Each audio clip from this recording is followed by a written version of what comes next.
Here. Mr. DiLoretto. Here. Mr. Johnson. Ms. Kurthoff. Here. Mr. Metcalf. Mr. Paul. Here. Mr. Bowman. Here. All members of council are here and accounted for with the exception of Mr. Johnson and Mr. Metcalf. I so move that you adopt the excuse. Second. It's been regularly moved and second that Mr. Johnson be excused from tonight's council meeting. Roll call. Mr. Davis. Aye. Mr. DiLoretto. Aye. Ms. Kurthoff. Aye. Mr. Paul. Aye. Mr. Bowman. Aye. So moved. Mr. Johnson will be excused from tonight's council meeting. I'd like to make a motion that Mr. Metcalf be excused from this evening's council meeting. Second. It's been regularly moved and second that Mr. Metcalf be excused from tonight's council meeting. Roll call. Mr. Davis. Aye. Mr. DiLoretto. Aye. Ms. Kurthoff. Aye. Mr. Paul. Aye. Mr. Bowman. Aye. So moved. Mr. Metcalf will be excused from tonight's council meeting. The purpose of this meeting is to bring forth legislation that will be considered by City Council at a future date. With that, we'll start off with Mr. Davis. Yes, Your Honor, I have three legislation and one announcement. First two are out of the Finance Committee, an ordinance authorizing and directing the Finance Director to transfer the amount of $18,500 from the General Fund Number 1 to the Summer Food Program Number 28 to cover the current deficit in the Summer Food Program. The second ordinance out of Finance, an ordinance authorizing and directing the Finance Director to transfer the amount of $622,819 from the Water Reserve Fund 91 to the Water Fund 50. Council as a whole, a resolution proclaiming November 2015 as Lung Cancer Awareness Month.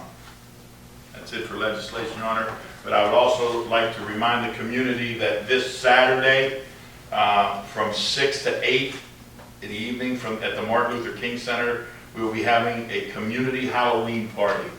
Donations are welcome. We're collecting bags of candy and chips and things like that to make a nice day for kids. And there will also be a costume judging contest there. Thank you. Thank you, Mr. Davis. We'll continue on sunshine of legislation to Mr. D'Aretta. No report. Thank you, Mr. D'Aretta. Ms. Kurthoff? Your Honor, I don't have any legislation, but I do want to remind everyone the beautification committee meeting is this Thursday at 11:30 in the conference room in the main building. Thank you, sir.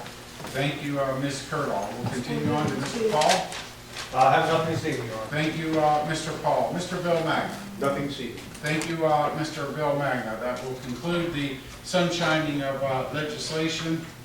Before we move into public forum, I want to take this opportunity to say once again, last week and over the weekend was fantastic events throughout the community.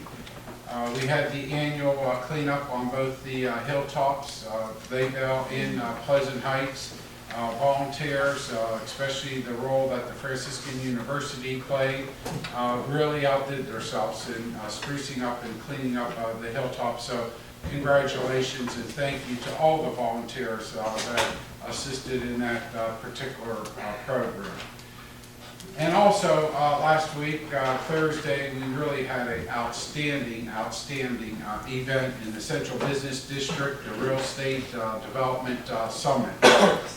Thanks to the coalition of the Jefferson County Port Authority, Jefferson County Government, and the City of Steubenville. But a special thanks to Debbie, Leslie, and Suzanne, who really helped organize and solicit contributions from downtown restaurants for the luncheon that was provided. Really, our thanks out to them. And it shows you when we do things together and work together, how things could be successful.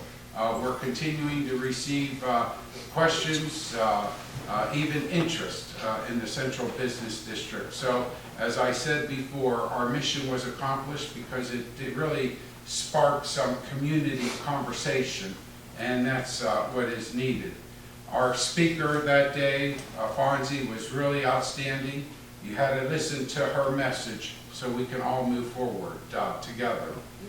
And it was also an outstanding presentation by our local resident, Richard Flew, who lives here on 3rd Street and gave his views of living in the downtown area and investing money into a business in the downtown area. But I must admit, in my brief opening remarks on Thursday, I pointed to some economic opportunities that was happening within our community, such as Franciscan University development of Franciscan Square on University Boulevard, the commitment and investment of the Diocese of Steubenville in the south end of our community, and I even mentioned about the investment of our local repaving to the retail center out the west end of Mall Drive. But I neglected to mention, and I heard about it, some riverfront activity that was happening. And there is a commitment, and they're moving forward. The zoning went through and all for the hotel development on what we consider the old federal paperboard mill property, Stevie Buca's property. But that is also moving forward. And I also received a call about not recognizing the most recent investment in the downtown with new construction of Advance Auto. So I want to take this opportunity to apologize and thank them for their interest. But if we look at our community as a whole, there's a lot more, and I could probably spend a lot more time in pointing out the positive things that are happening. But I do want to take this opportunity to encourage the SRG group and the property owners to engage in consensus building and moving forward. Imagine the possibilities, a vision for the future of downtown. Just to throw out some of the things, I think that What's Up Downtown should continue. I think it's fantastic that the SRG group continues to hold those. But maybe we could think about maybe even expanding those and inviting one of the larger employers and employees to be a part of one of our What's Up Downtown. And maybe even have a theme later on. Just ideas I'm throwing out. I think the SRG group also should be engaged in considering a Employees Appreciation Day. Maybe we can serve hot chocolate one morning and present a carnation that we could possibly buy at McCausen's florist, get a couple hundred of those carnations and give them to all the women employees in the downtown area. Wouldn't that be nice seeing it sitting on their desk or even in the bank teller windows and all. But the consensus building, I think, should continue with the Nutcracker Village. What a great concept and idea. Hats off to Mark and the rest of the group for that. Encourage our business and community to participate in the investment of making that a reality. And I know this was already suggested, but some type of uniform hours, and I know they have some discussion on that. But maybe we could even bring back a old-fashioned day where I can remember growing up, we had sidewalk sales in all downtown, but maybe an old-fashioned day where the clerks or tellers or whomever would dress up in old-fashioned colonial day type atmosphere, and we can offer even maybe free tours at the fort one day for an activity in downtown. But just imagine the possibilities. Now that we have this conversation going on, I think we should think positive and imagine the possibilities.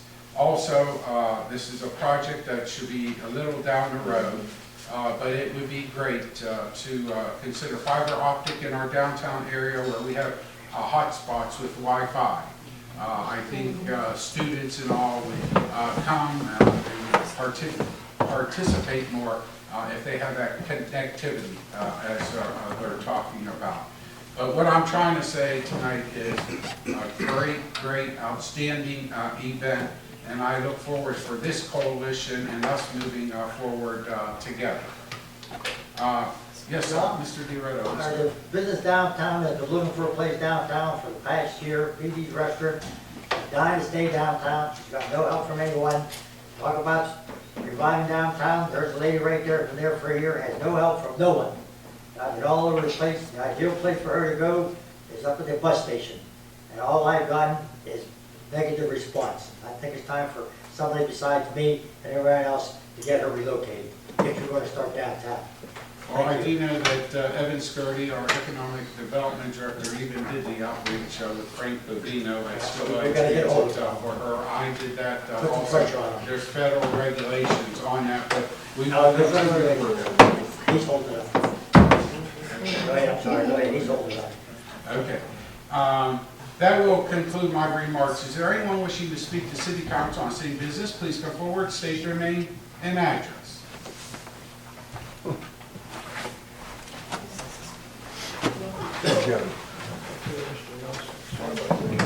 My name is Mark Nelson, I reside at 272 County Road 26 here in Steubenville. Thank you, Mr. Mayor, for the comments about the SRG. I wrote it all down and we'll present it back to the board. Good ideas. And I guess what I would like to address would be what Francie said that day. And not all of council was there to hear it, but I thought that it was a very interesting presentation. I read about it, but I've never actually seen it presented. And she presented 3 key facts, and I think this ties to downtown, it ties to our community, it ties to the wage tax or the budget problems of the city, I don't know how you look at it. And it ties to the property there at the old school lot, Grant School. So one of the 3 things she presented was, number 1 was the amount of money, the amount of employees that $10 million generated for different types of businesses. So she proposed a 10, and she pulled these studies from somewhere. If you guys could get the slideshow, I don't have access to it, but maybe Mr. Skirty could or something. But for every $10 million that Amazon generates, that generated 2 additional employees. For every $10 million that Walmart generates, these are my memories again, I'm just going off memory, I think that it generated 14 jobs. For every $10 million local businesses generate, it resulted in hundreds of jobs, which then results again and trickle down through wage tax, through local economy, through the local businesses also paying property taxes. She then went down the dollars per acre avenue and looking at their local Walmart, which sits on 33 acres down in Asheville, North Carolina. And she had the figures in the hundreds of thousands of dollars of the dollars per acre, the overall dollars that Walmart generated back to the city, either through wage tax or property tax. And then she took down to the acre value, and it was like $400 an acre that this property generated. And then she took that and compared it to their downtown, which is also approximately 33 acres, and it's vibrant now. That was the point of her presentation, and it was in the millions of dollars and in the thousands of dollars per acre. So I guess it puts into perspective big business versus small business and what the purpose, of a community or a downtown, the great good that it could do to the city just in tax revenue as well. She also then compared the dollars generated by big business and how it related to local business and it trickled down into the local economy, how dollars spent at Walmart, really the only monies you saw locally were either through a little bit of the tax, property tax, wage tax, or sales tax, and wages, but the majority of that money going back to the corporation compared to local business where a lot of it is spent. So I guess I just encourage council to keep that in mind as some of these properties are coming up for sale and whatnot. The last public-private partnership meeting, that property down the corner was discussed at the former school site, and after that I went to Philadelphia and, or at least thought about Philadelphia. I don't know when time frame it came in, but I was, while in Philadelphia for the Papal event, my family and I were based at a 54-story hotel with over 1 million. The footprint of the base of that building was we figured it was 200 foot, 60 by 200 feet, and there was 1 million square feet of square footage of usable land going up in a 60 by 200 foot building. Again, it's 54 stories, a beautiful building owned by Berkshire Hathaway. But while there, you could see the amount of wealth that pumped back into the city. And I just, again, encourage, what would be the best use of that property? The city does own for economic development to pump revenue back into the city, be it jobs, or be it taxes, or be it property taxes. Would a 3-story apartment building be a great thing? Would a 3-story financial office be a great thing? Again, compare that to an auto, like I said in that meeting, actually a advanced auto, another advanced auto. What do those dollars compare? Not that we don't need an advanced auto, to the city's benefit in planning ahead strategically. What is the best thing to do with that property or any other property? So, thank you. Thank you. Is there anyone else wishing to speak to the city council on city business? Please come forward, state your name and address. Hi, Bill Isaac, 389 Lawson Avenue, Steubenville. Concerning aggregation, Jefferson County is looking at aggregation right now as we speak. And they're somehow going to try to get in the pipeline of the County Commissioners Association of Ohio. So I'm suggesting maybe look into some organization that Steubenville possibly can get into the pipeline and reap the benefits that the Association of Cities in Ohio also reap. The county's looking at that right now. You're going to encounter different people showing up and wanting to be participants in this city council meeting. Some are going to be consultants, some are going to be brokers, but from what I was able to find out, they're basically the same. Palmer Energy of Ohio filed a lawsuit against consultants posing as brokers. And I think the court, and Gary can research it. Palmer Energy partner, but they're out of Canton, I believe. And I found a lot of these brokers and consultants will say they're from Ohio, but their corporate office may be New York City, Denver, Colorado, Houston. I was able to find out that Palmer Energy's in Canton, and their home office is also in Canton. And from what I also found out that they spearhead most of the legislation, I believe, but you can look into it further, of this aggregation in Ohio. So, and I was impressed with the oration and the topics, the conversation over at the county commissioners meeting. Others that I listened to, I wasn't so impressed. That seemed to be okay. So keep them on your list and listen to what they have to say. Palmer Energies, they're in Canton Acton area. I'm sure you'll hear from some of the other people. So if we can get into a pipeline, which was the county commissioners trying to do, get into an agreement that's already in existence with the County Commissioners Association of Ohio, and they'll get that rate until the contract of all the county commissioners of Ohio expires. And then they bid out for new rates. Thank you. Thank you. Is there anyone else wishing to speak to city council on city business? Please come forward, state your name and address. Not Mr. Davis. Your Honor, if there's no further business before this council this evening, I move for adjournment. Second. It's been really moved and seconded that we adjourn. Roll call. Mr. Davis. Aye. Mr. Delardo. Mr. Dahl. Mr. Paul. Aye. Mr. Rolette.